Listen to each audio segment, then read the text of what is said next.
Support comes from Missouri Forest Products Association, committed to sustainable and sound conservation of the state's forests, which support more than 41,000 Missouri jobs, resulting in a $10 billion industry. ChooseWood.com. From St. Louis Public Radio. This is St. Louis on the Air. The folks who were out there continuing to drive, they just seemed that they were more likely to engage in risky behaviors. We had people that were taking more chances. They were being very aggressive. And it's been reported several times across the state and across the nation that the open roads with that less traffic during the pandemic, it unleashed those speeders and the reckless driving. It just really took a toll on our fatalities. Just because we can drive faster, it doesn't mean that we should drive faster. We need to put safety first. And we estimated that Missourians could expect to see both motorcycle fatalities and serious injuries rise. And we were estimating an additional 40 to 45 people could lose their lives as a result of this legislation and this measure. And it looks like we might be on pace for that, which I hate to say. I'm Sarah Fensky. 981 people lost their lives on Missouri roadways last year. That's a significant increase from 2019, which saw 881 fatalities. And of last year's deaths, 128 were pedestrians. That's more than 12% of all roadway deaths. Those are some chilling statistics. And joining us today with more on them is Nicole Hood. She is the State Highway and Safety Traffic Engineer for the Missouri Department of Transportation. Nicole, welcome. Hello. Thank you for having me. So, Nicole, those numbers, fatalities were up 12% last year, and that's with many fewer cars on the road. Are those two things related? It's interesting you asked that question because originally we would have thought for sure with less traffic on the roadways that we would have had less fatalities, which the results definitely, they were contrary to what we thought would happen. Mm-hmm. How do you account for these numbers then in light of, what we've seen and what the data tells you? So what we've seen and, kind of what we're noticing is just, with up to 50% less traffic for much of the year, it was the folks who were out there continuing to drive. They just seemed that they were more likely to engage in risky behaviors. So we had people that were taking more chances. They were being very aggressive. And it's been reported several times across the state and across the nation that the open roads with that less traffic during the pandemic, it unleashed those speeders and the reckless driving. It just really took a toll on our fatalities. We heard from a number of listeners, and this is all anecdotal, but they say this is exactly what they observed last year. The fact that people could speed means they did. Our listener, Emily, writes, I believe people took advantage of the lack of traffic and started treating our highways like the Autobahn. I drive to different hospitals around St. Louis, and the roads have gotten so much more dangerous over the last year. At least once a week, I almost get hit by people driving speeds that are way too fast, seemingly not paying attention, not using turn signals, and looking down at their cell phones. Eric writes in an email, having experienced the past 12 to 13 months commuting to and from work in Ferguson from Frontenac each weekday, I believe the recklessness of drivers on the road is at least partly responsible. I see a high-speed vehicle or multiple vehicles on I-70 almost every day, weaving in and out of traffic and driving at least 80 miles per hour through some very congested areas near Page and Olive. That's got to be a disappointment. Nicole, it sounds like you guys went into this with some optimism, thinking, hey, here's one small silver lining. Wasn't the case at all. Yes, we were so hopeful that that would be the silver lining. But yeah, speed, it was a contributing factor in almost 40% of the statewide fatalities. And actually in the St. Louis district, it was a contributing factor in 48% of the fatalities. And that's up 25% compared to years prior. So that's just really a notable increase in the category. It was already one of the biggest contributors to fatal crashes. And, we've had conversations, of course, with enforcement across the state and Highway Patrol. I was just recently talking to them, and they've stopped drivers going 120 to 140 miles per hour, and that was on a stretch of 270 in St. Louis. So I just folks need to understand that if you choose to drive way too fast and if you're careless, there's consequences and you could die, or worse yet, you could kill somebody else. Just because we can drive faster, it doesn't mean that we should drive faster. We need to put safety first. So one of the things we did hear from many listeners is they feel like there's not enough enforcement out there. And I know you guys are just one agency. There's a whole patchwork here that are enforcing the law. But is there any sense of we need some stepped up patrols in light of speed is such a factor? As you say, 48% of these crashes in the St. Louis area. Yeah, we have been coordinating with the patrol quite a bit, especially now that our work zone season has taken underway. We have actually a program that we're calling Operation Protect, and our highway patrol folks are out there and they're partnering with us to be able to get some law enforcement, especially in the work zones, with the hopes to increase safety. And they're going to be targeting to help reduce speeding, distracted driving, and just other unsafe driving habits that could put lives at risk. And so that's an area that we are upping the enforcement right now. So they're out there, and we need to get the message that, enforcement is out there and that these are things that we need to be able to turn the tide on. One of the other statistics from 2020, there were 27 fatalities in work zones. That's got to hit especially hard for you since MoDOT is often the people out there working. Yeah, it definitely does. It's very disheartening, and we're moving in the wrong direction in that area. The 27 people lost their lives in Missouri work zone crashes. That is the most that we've seen. And we're having so many of our employees who are getting hit in their protective equipment. We call them TMA hits. So it's motorists that are crashing into our protective equipment. Actually, St. Louis, unfortunately, was an area, again, where the majority of those hits did occur. We had 60% of the crashes statewide were actually occurring in St. Louis. And a lot of that does tie back to the speeding, and it ties back to the distracted driving, the inattention. Wow, so the St. Louis area, we are leading in these statistics and not at all in a good way. Exactly. So some of these other statistics you shared with us relate to pedestrians. Of last year's death, 128 were pedestrians. That's more than 12% of all roadway deaths. Do we have a sense of what is putting so many of these people on the roadways where they end up being killed?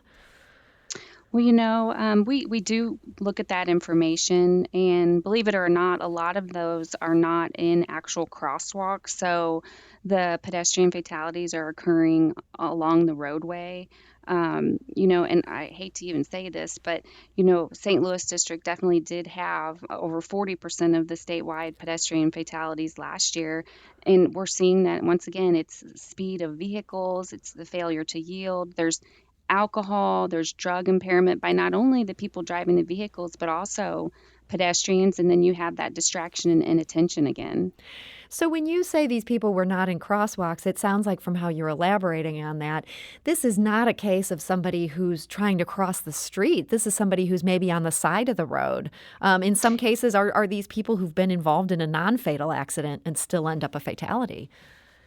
Yeah, so some of them, they are folks who might just be running or walking along the roadway.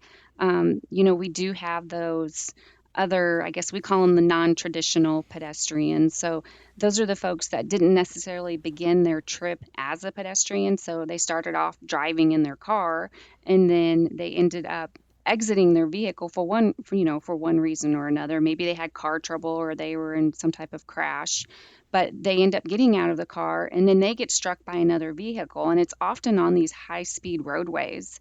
So, sometimes you're driving down the road and you see people that are standing out there in front of their car and they're on their cell phones, like they're trying to call to get help. But that's definitely not where you want to be in that situation. You got to get far away from these wild St. Louis drivers, basically. Oh, yeah. You want to remain in your vehicle with your seatbelt fastened until help arrives. In some situations that may not be possible because it's like an emergency type situation. But if you can stay in your vehicle and remain, fastened with your seatbelt, that's the best tip that I can give on that. Nicole, do we have any sense of just how many people were killed under those kind of conditions, these non-traditional pedestrians? Well, we do look at that, and last year it was about 10% of our pedestrians that were killed in those non-traditional, I guess, crashes. So that's about a Um, dozen. yeah, it was about a dozen. Hmm. We actually got a email from a listener named Ed. He says, I'd like to see a breakdown by month, age group, weather conditions, time of day, gender, and if the death was a Missouri driver or out of state. Then you could profile when the roads are the most dangerous and target those statistics into how to decrease deaths occurring on Missouri highways. If these statistics aren't being tracked at this time, why not? There's a lot of different factors he's asking about there. Hmm. Nicole, any sense on whether you guys are keeping track of the right stuff to form those kind of conclusions he's looking for? Yeah, that there's a lot of that data available. I didn't quite catch all of that, but you can actually go out to the Save Mo Lives website too, and there's a lot of crash statistics out there, and it's available to the public where you can do different queries on, where the crashes are occurring, what the circumstances were. Was it day, night? Was it, wet, dry?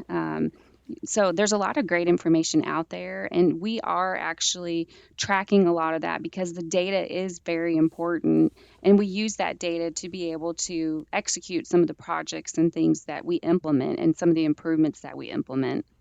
We got another email. This was from Madonna in Crestwood. She writes, can you determine how many of the deaths were from motorcycles? And if there's any correlation to the Missouri legislature getting rid of helmet laws? Is that at all on your radar? Yes, that definitely is on the radar. And, we started to look at that last year because we thought we might start to see something, but then we realized that the new law didn't go into effect until August of 28th. But I will say, unfortunately, so far this year in 2021, the motorcyclist fatalities have increased by 40%. And if you look at the unhelmeted motorcyclist fatalities, we had 2 fatalities in 2020 year to date. And right now we're actually showing 18 in 2021. So that's like over an 800% increase. So, and we did, with the pass of the helmet repeal legislation last year, we really fought hard against that. And we estimated that Missourians could expect to see both motorcycle fatalities and serious injuries rise. And we were estimating an additional 40 to 45 people could lose their lives as a result of this legislation and this measure. And it looks like we might be on pace for that, which I hate to say. Yeah, it's There's terrible just, to be right in a situation like that, but it sounds yes. like the stats bear this out. This was a very deadly plan. Yeah, yeah. And, folks, they don't want to wear their seatbelts and they don't want to wear helmets, but I would encourage all Missourians, use that freedom of choice to make a safe decision. Something as simple as putting that seatbelt on or that helmet, it can make all the difference in the outcome of a crash. So, Nicole, you mentioned the motorcycle stats for so far this year. Now that more drivers are on the roadways, are we seeing that rate of overall accidents going down? This is another, I guess, it's just sad story. We looked at our fatality report yesterday. It comes out weekly, and it just made me sick to my stomach to look at it because as of, June 13th, our fatalities have increased by 11% compared to this time last year. So we're up, an increase of 42 fatalities. We're just not moving in that right direction. And what's really concerning is we're continuing to see the increases in speed and the increase in reckless driving that we observed, during the early stages of the pandemic. They're continuing and it's carrying over into 2021. And actually, this last weekend was terrible. We had 9 fatalities on Sunday. 2 of those were double fatals, which we generally around 3 fatalities a day. But yeah, we had 9 last Sunday. So not where we want to be for sure. Well, these statistics are all so dispiriting, and it's just terrible to see we're continuing to go in the wrong direction. In our final minute here, I did want to mention you guys have a plan to try to tackle this. This is called Show Me Zero. What is the focus here, and what thought would you want to leave our listeners with when it comes to these roadways? Well, first, I'd love to encourage folks to go out to the SaveMoLives.com website and, just look at the plan because it's really going to help you understand what the crash problem is in Missouri, and it's going to help you understand how you can contribute to fixing that problem. And it really does come down to the behavior of the driver. So there's 4 focus areas, and I'd love for that just to be kind of the top of mind for drivers when they get in their vehicle. There are 4 messages and actions that you can take to stay safe. That's buckle up, phone down, slow down, and drive sober. Because if we could get Missourians committed to these 4 actions just every time they use the transportation system, we could really plummet, the number of fatalities and move in the right direction. And we just need everyone and anyone to do something so that we can change the traffic safety culture. Well, these statistics are a really good wake-up call, if nothing else. So, Nicole Hood, thank you so much for joining us today. Okay, I really, really do appreciate the opportunity to be able to share this message because I just think folks don't have any idea how many people die on our roadways every year. So thank you so much, Sarah. St. Louis on the Air is a production of St. Louis Public Radio. Understanding starts here.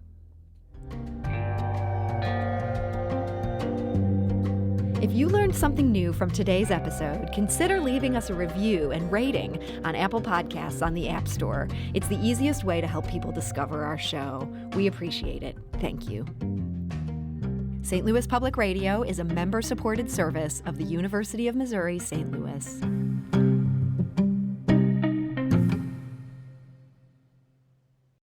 Support comes from Missouri Forest Products Association, committed to sustainable and sound conservation of the state's forests, which support more than 41,000 Missouri jobs, resulting in a $10 billion industry. ChooseWood.com.